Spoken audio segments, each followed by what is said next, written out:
Ritual itu saya nggak melarang, nggak, kalau saya ya secara pribadi nggak menolak mentah-mentah gitu loh. Yang saya tolak mungkin caranya ya, hanya mandi bersama secara bugil gitu, itu mungkin nggak benar itu. Tapi mandi di airnya itu memang ritual yang sudah dari sejak dahulu kala memang dilakukan oleh semua kepercayaan keagamaan begitu.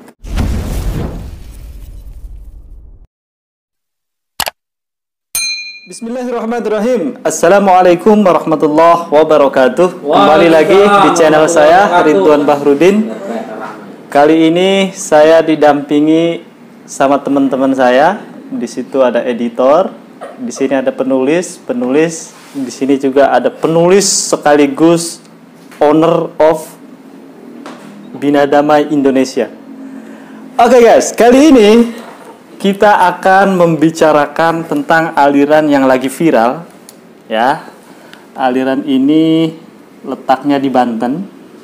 Berhubung saya orang Banten, di samping saya juga orang Banten, kita mau ngomongin aliran yang lagi viral, yang sedang dibincangkan oleh warga seluruh Indonesia. Pada kesempatan kali ini, saya akan membacakan salah satu berita yang lagi trending terkait aliran tersebut, ya. Namanya Hakekok Balakasuta. Ke Sunda-Sundaan gitu ya. Kita pun masih bertanya-tanya arti dari Hakekok Balakasuta ini filosofinya seperti apa gitu. Nah, kita buka di Detik. Warga desa Karangbolong, Kecamatan Cigelis, Kabupaten Pandeglang, Banten. Cigelis ya. Nama daerahnya Cigelis. Gelis-gelis kayaknya. Ya. Gelis itu kan artinya cantik. Iya, cantik-cantik. Ci air, gelis cantik, berarti air cantik. Airnya cantik. Oh, bukan air. orang. Bukan orangnya yang cantik. Bukan orangnya. Aduh. Tapi Pandeglang itu dikenal juga loh. Ceweknya cantik-cantik. Yang cantik mah cantik, karena gitu. dekat daerah pegunungan kan, adem di sana. Iya. Kulitnya banyak yang putih-putih juga itu di sana. Sawo matang. Oke, kita lanjut. Dikagetkan kehadiran sekelompok orang yang melakukan ritual mandi atau bugil bareng di sebuah rawa. Bugil bareng ya. Pada Kamis tanggal 11 bulan Maret. Belakangan diketahui ritual tersebut dilakukan oleh kelompok itu berdasarkan ajaran Hakekok Balakasuta yang dibawa dari Kabupaten Bogor, Jawa Barat. Namanya Hakekok Balakasuta. Berarti ini bukan asli Pandeglang ya? Bukan asli Pandeglang. Bukan asli Banten ya? Bukan asli Banten. Tapi dari Bogor. Kita lanjut dulu ya. Ini respon MUI Pandeglang. MUI Pandeglang menyebut ajaran kelompok Hakekok itu menyimpang. Jelas itu menyimpang. Udah terlalu jauh itu. Ritual telanjang seperti itu oleh agama-agama lain pun pasti tidak dibenarkan, kata Sekretaris MUI Pandeglang, Ghaffar Al-Hatiri. Jadi inti dari berita ini, ada satu aliran yang lagi rame ya di media sosial juga, namanya Hakekok Balakasuta. Aliran ini konon memiliki kepercayaan bahwa dengan melakukan ritual mandi bareng, terus saling buka busana dalam proses mandi tersebut di danau bugil, itu bisa menghapus dosa-dosa yang sudah dibuat dan juga bisa mendatangkan kehidupan yang lebih baik. Atau dalam hal ini bisa menjadi kaya. Berarti lagi-lagi persoalan ekonomi ya. Ini lagi-lagi persoalan ekonomi. Pertama mungkin krisis ekonomi ya. Krisis ekonomi yang bisa menyebabkan orang ketika diiming-imingi dengan kehidupan yang lebih baik, dia langsung tertarik tanpa memikir panjang. Waduh, saya dapat uang miliaran tiba-tiba, atau saya langsung dapat emas, dapat mobil. Siapa yang mau pikir panjang-panjang kan? Apalagi di kondisi pandemi kayak gini. Memang sih kalau persoalan ekonomi itu bisa membuat orang jadi menyimpang gitu loh. Bisa melakukan hal-hal yang di luar kewajaran gitu loh.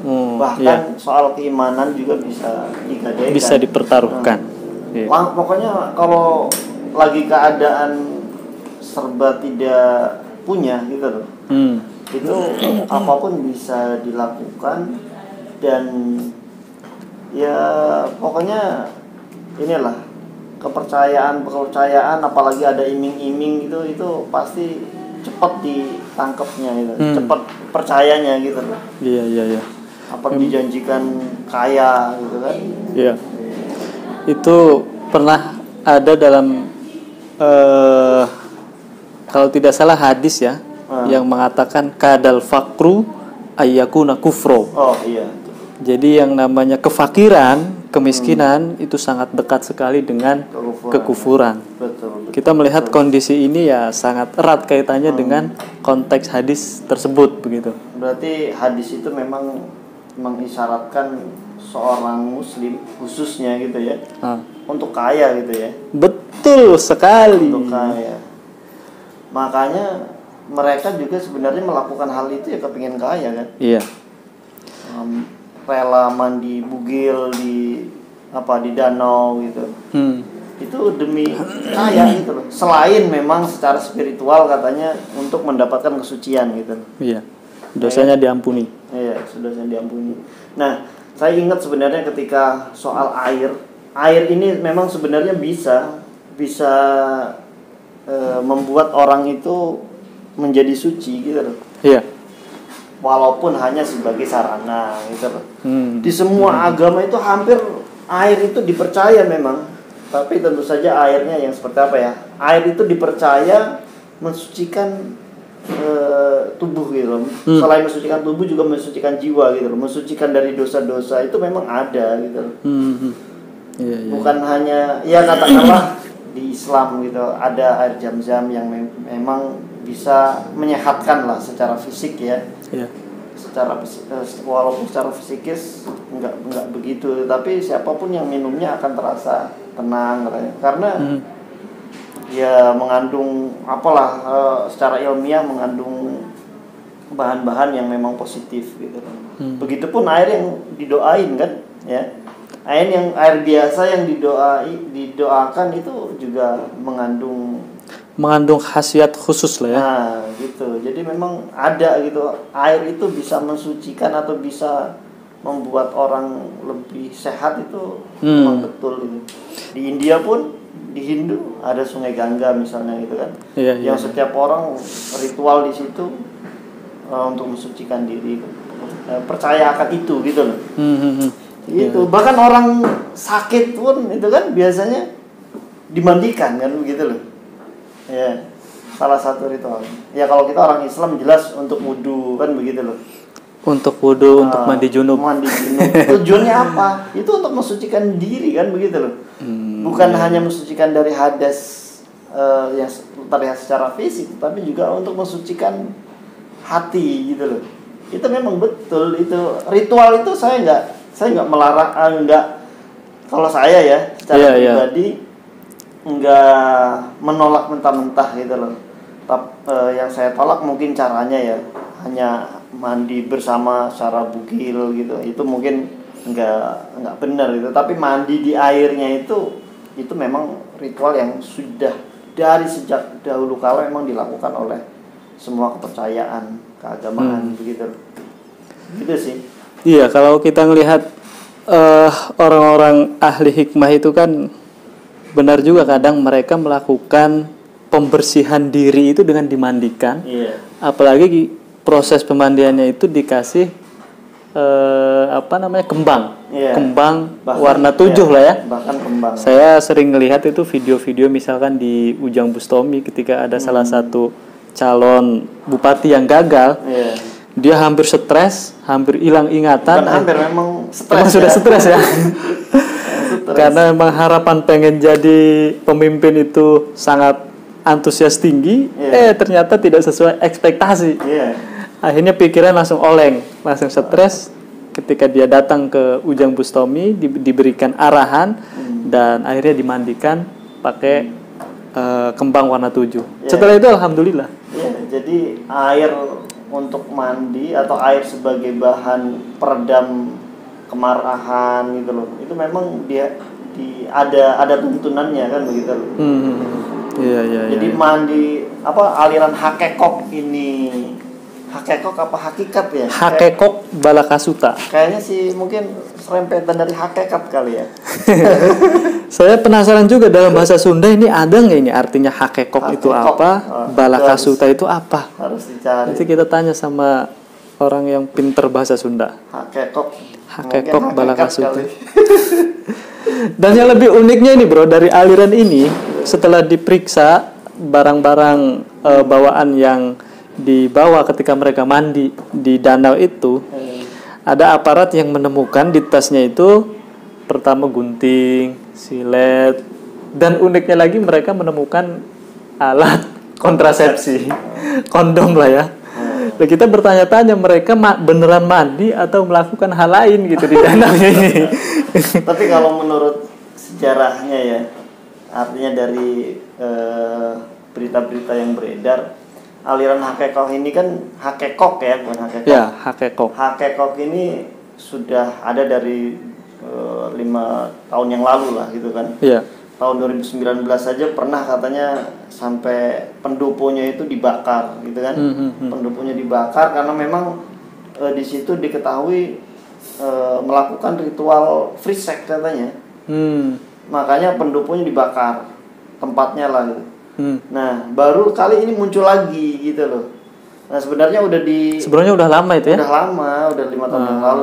Tahun 2019 itu pernah dibakar tempatnya, pernah hilang lah begitu. Iya. Baru muncul lagi ini gitu. Dan sama itu aliran hakekok ini. Katanya sih begitu dari berita-berita yang pendirinya sama ya. Itu ya? Pendirinya sama. Siapa itu namanya? Aryani katanya dari 52 bapaknya. tahun. Aryani dari bapaknya, bapaknya Supri. itu. Nah, Supri ini, Kang Supri ini ya belajar dari orang yang ada di Bogor katanya gitu. Kalau nggak salah di daerah mana itu Cibaliung katanya. Di Cibaliung Bogor katanya. Belajarnya dari situ katanya. Gitu. Jadi memang kalau saya melihat yang namanya kepercayaan gitu loh.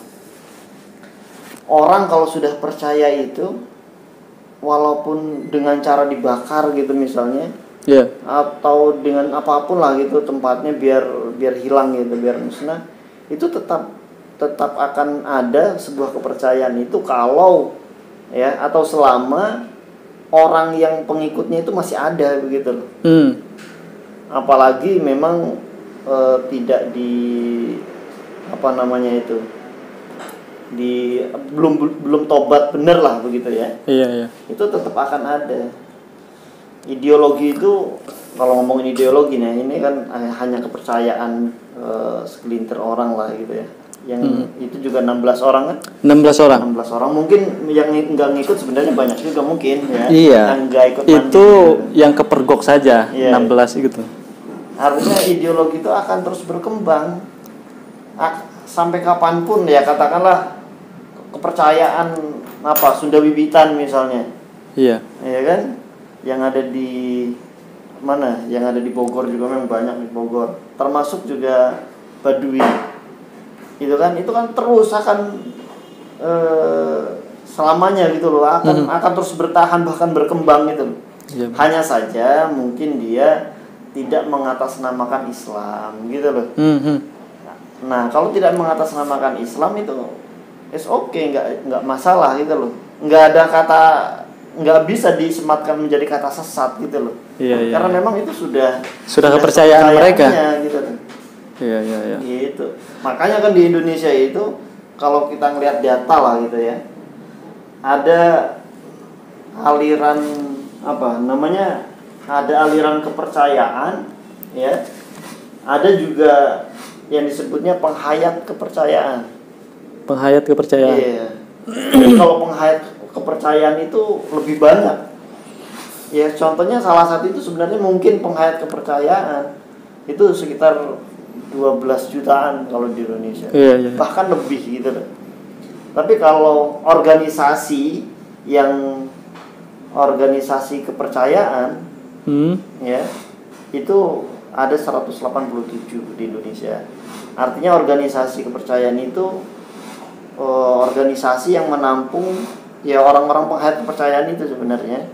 Tapi terdaftar di pemerintahan. Legal lah. Ya, legal. Kayak Subud itu sebenarnya termasuk organisasi kepercayaan. Gitu. Dan Sunda Wiwitan itu juga termasuk. Itu sudah termasuk sebuah organisasi gitu. Dan itu terdaftar lah gitu ya. Ada strukturnya.